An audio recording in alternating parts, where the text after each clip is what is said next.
Selamat berjumpa di Rumah Kajian Hakikat. Pada hari ini kita akan belajar tentang hakikat segala sesuatu yang akan kita kaji episode demi episode.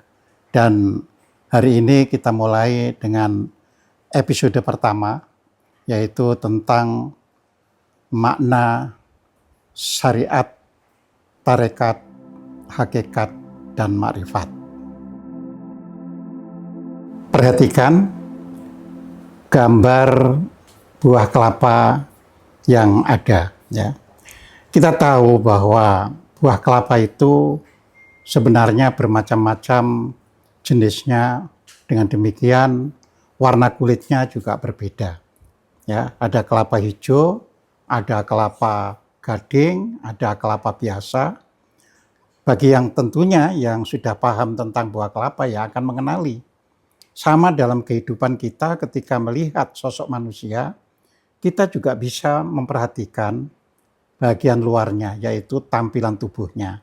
Sehingga kita bisa melihat, oh ini dari bangsa Eropa, ini dari bangsa Cina, ini bangsa Indonesia dan sebagainya. Ya.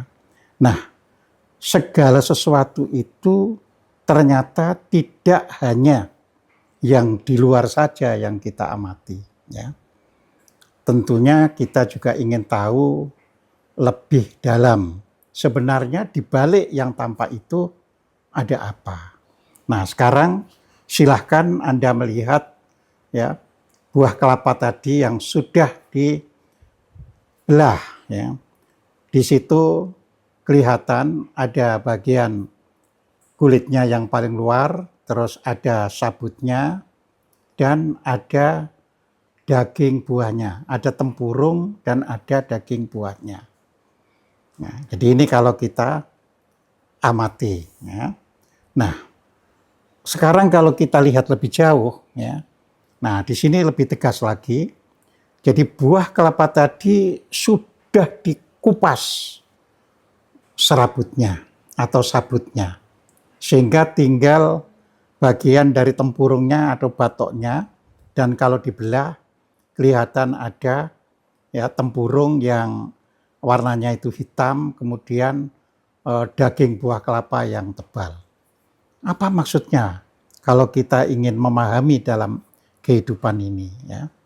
Jadi tentunya kita akan membagi.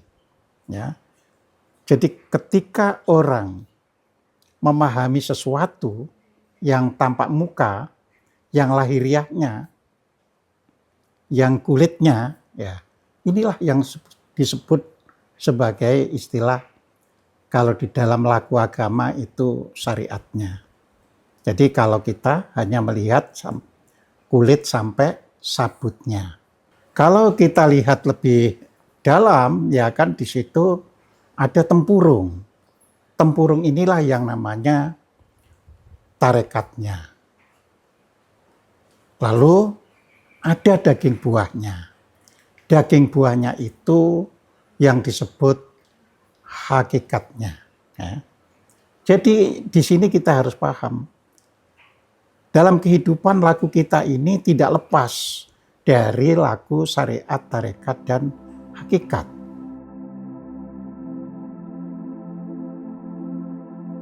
Ya, jadi kita sekarang pahami satu persatu, yaitu makna harfiah dari syariat. Syariat itu bahasa Arab. Sering orang mengaburkan ya dengan pengertian apa yang dilihatnya itu. Nah, syariat itu bahasa Arab yang artinya adalah jalan menuju mata air. Itu arti harfiahnya, arti literalnya ya atau letterleknya. Mengapa di dalam kaidah bangsa Arab itu memanai syariat itu jalan menuju mata air? Sebab di padang pasir ya, manusia itu harus tahu persis jalan menuju mata air atau sumber air itu. Setiap kali ada badai pasir, maka jalan itu tertutup. Namun demikian, bagi yang sudah memahami, bagi yang sudah mengetahui, dia tidak akan mencari-cari lagi jalan itu dan dia sudah tahu persis mana yang harus dilewati. Nah, ini di dalam makna aslinya. Namun demikian di dalam kehidupan beragama, para ulama itu merumuskan apa yang disebut syariat itu. Maka syariat itu dirumuskan ya, dalam pengertian agama sebagai hukum dan aturan yang ditetapkan oleh Allah untuk mengatur kehidupan manusia. Yang bersumber, kalau dalam agama Islam, bersumber dari Al-Quran dan Sunnah Nabi Muhammad Shallallahu Alaihi Wasallam. Agama lain juga sama, cuma sumbernya menjadi berbeda kitabnya. Ya. Nah, dalam hal demikian ini kita harus memahami supaya kita bisa dalam hidup ini kita bisa berinteraksi sosial dan tidak menang-menangan dengan pihak lain. Tapi kita ingin memahami apa yang kita pegang menjadi bagian kehidupan kita sehingga kita bisa menjalani hidup ini dengan tenang, ya, dengan rasa damai dan tidak benturan dengan pihak lain. Nah, nanti di dalam perkembangannya, meskipun ya bersumber dari Al-Quran dan Sunnah Nabi Muhammad, tetapi di lapangan itu bisa berbeda-beda. Karena apa? Karena manusia itu kita tahu ya banyak kepala, banyak isinya pikiran dan bisa berbeda-beda.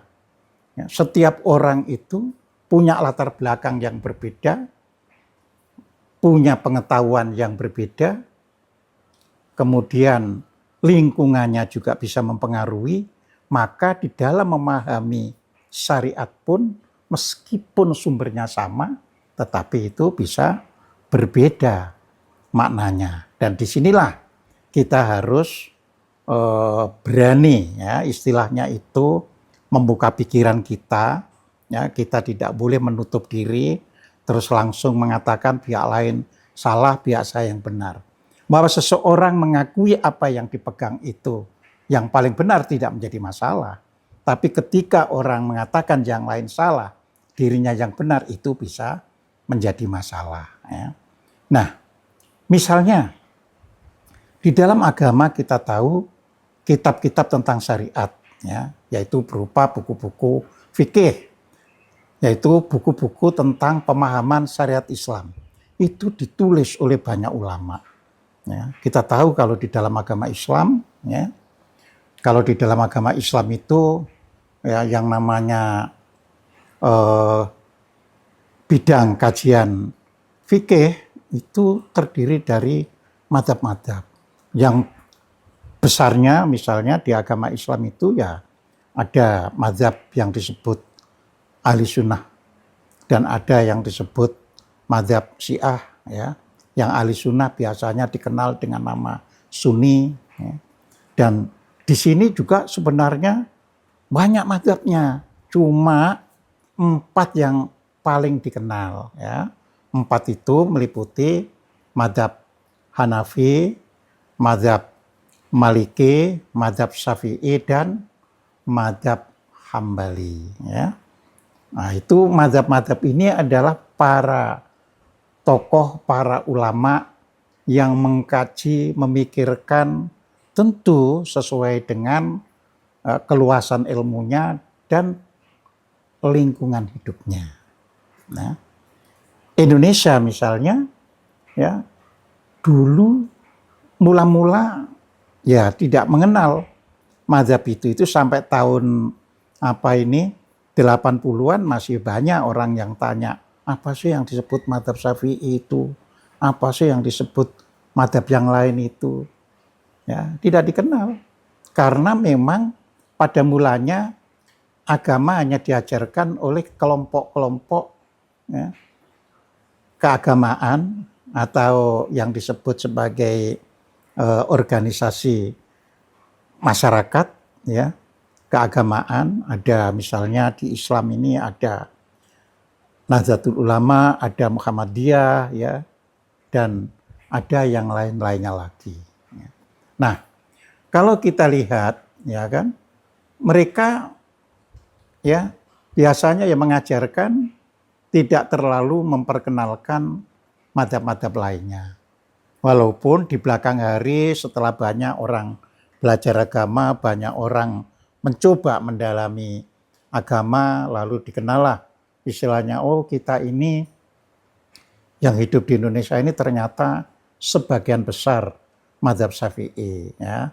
Nah, mazhab Syafi'i ini tentunya di dalam masyarakat itu dipegang oleh orang-orang yang mengikuti ya, wadah namanya NU atau Nahdlatul Ulama. Ya. Sedangkan misalnya yang di Muhammadiyah, ya dia ya menyatakan Islam ya tanpa mazhab, walaupun sumbernya juga mengkaji dari mazhab-mazhab yang ada. Nah, oleh karena itu ya semua masyarakat Islam ya harus bisa memahami bahwa lahirnya mazhab-mazhab, lahirnya perbedaan di dalam memahami ya agama itu disebabkan ya latar belakang para pendirinya atau para pencetusnya itu berbeda-beda ya. Jadi seperti itu. Misalkan dulu dikenal kalau yang namanya Muhammadiyah pada zaman dulu, oh ini yang lebih modernis misalnya seperti itu ya. Kemudian yang NU itu oh lebih tradisionalis, lebih bersifat tradisional ya. Namun demikian ya tidak hitam putih, artinya tidak misalnya orang NU pasti tradisional semuanya, orang Muhammadiyah pasti modern semuanya, ya tidak demikian ya. Nah, apa ada yang di luar itu? Ada pula, dan banyak orang yang tidak mau ikut-ikutan madhab-madhab ya, kecuali ikut yaitu lingkungannya saja. Lingkungannya pun tidak tahu ya. Sebenarnya dia itu bermadzhab apa, itu juga tidak tahu ya. Jadi kebanyakan kalau lingkungannya itu misalnya lingkungannya ini ada orang tahlilan, oh berarti itu alirannya NU, hanya seperti itu ya. Sedangkan kalau lingkungan wah sembahyang di sana itu kalau lagi tarawihan ya itu cuma 11 rakaat, maka orang akan mengenalnya oh itu kan lingkungan dari Muhammadiyah ya. Jadi demikian kita bisa memahami dengan baik ya supaya kita itu tidak terjadi benturan karena perbedaan ya. Terus sebenarnya mana yang benar ya? Sebenarnya kan kebenaran absolutnya itu ya adanya di Tuhan itu sendiri. Sedangkan kebenaran yang disampaikan oleh para ahli, para ulama itu adalah kebenaran yang sifatnya itu relatif. Ya, kebenaran relatif itu apa?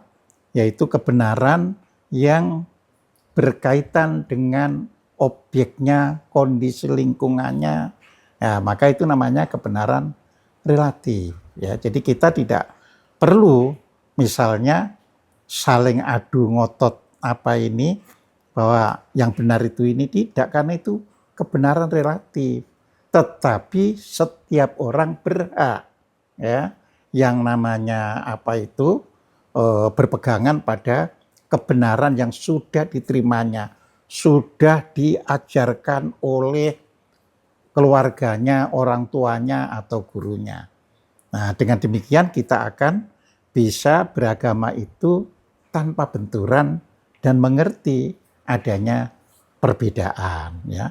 Jadi ulama-ulama itu mencoba menafsirkan ayat-ayat Al-Qur'an dan hadis. Jadi boleh jadi ayatnya itu sama, itu bisa.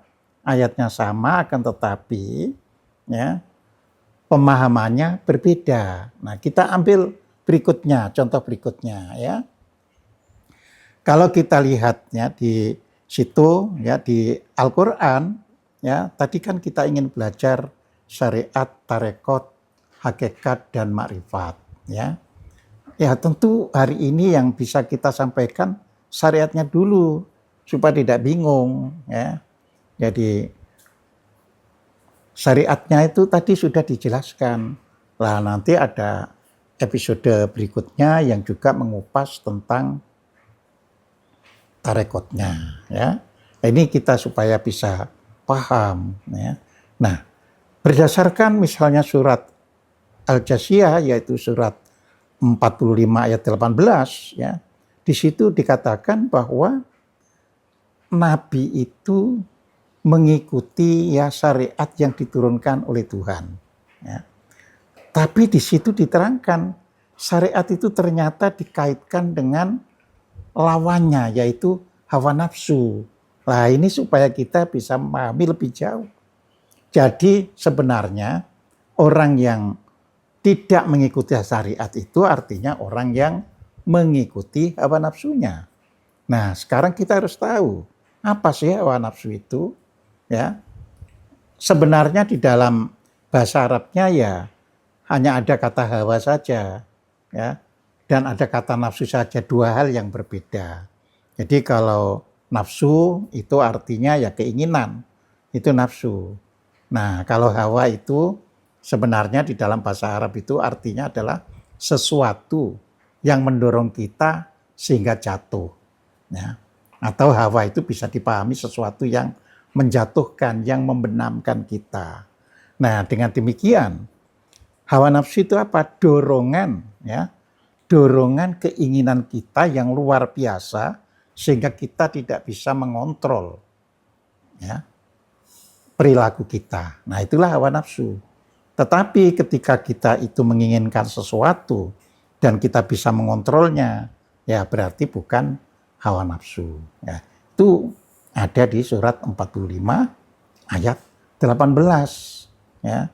Nah, kemudian kita ambil contoh ya, ayat tentang syariatnya ya. Jadi pada surat Al-Maidah yaitu surat 5 ayat 6 itu dikatakan, "Hai orang-orang yang beriman, apabila kamu hendak mengerjakan sholat, maka basuhlah mukamu dan tanganmu sampai dengan siku dan sapulah kepalamu dan kakimu sampai dengan kedua mata kaki. Dan jika kamu junub, maka mandilah. Dan jika kamu sakit atau dalam perjalanan atau kembali dari jamban, yaitu WC, atau menyentuh perempuan, lalu kamu tidak memperoleh air, maka bertayamumlah ya, dengan tanah yang baik. Sapulah mukamu dan tanganmu dengan tanah itu. Allah tak hendak ya menyulitkan kamu, tetapi Dia hendak menyucikan kamu dan melengkapkan nikmat-Nya kepadamu supaya kamu bersyukur. Nah, jadi kalau kita pahami ya ayat itu, ya, semua ayat tentang wudhu dari madhab apa saja sama pada surat Al-Maidah ayat 6 ini. Tetapi kan orang mulai mengkaji, misalnya yang membuat berbeda ya. Berapa kali ya orang itu mencuci ya mukanya itu ya. Kan di situ tadi dikatakan basuhlah mukamu dan tanganmu sampai siku. Basuhlah muka ya. Ketika membasuh muka kita tahu sendiri bahwa perintahnya itu hanya satu kali saja. Tetapi ternyata ada ulama yang mengatakan sunahnya 3 kali. Jadi membasuhnya itu 3 kali. Ada yang tidak berurusan dengan itu. Pokoknya mukanya dibasuh. Ya.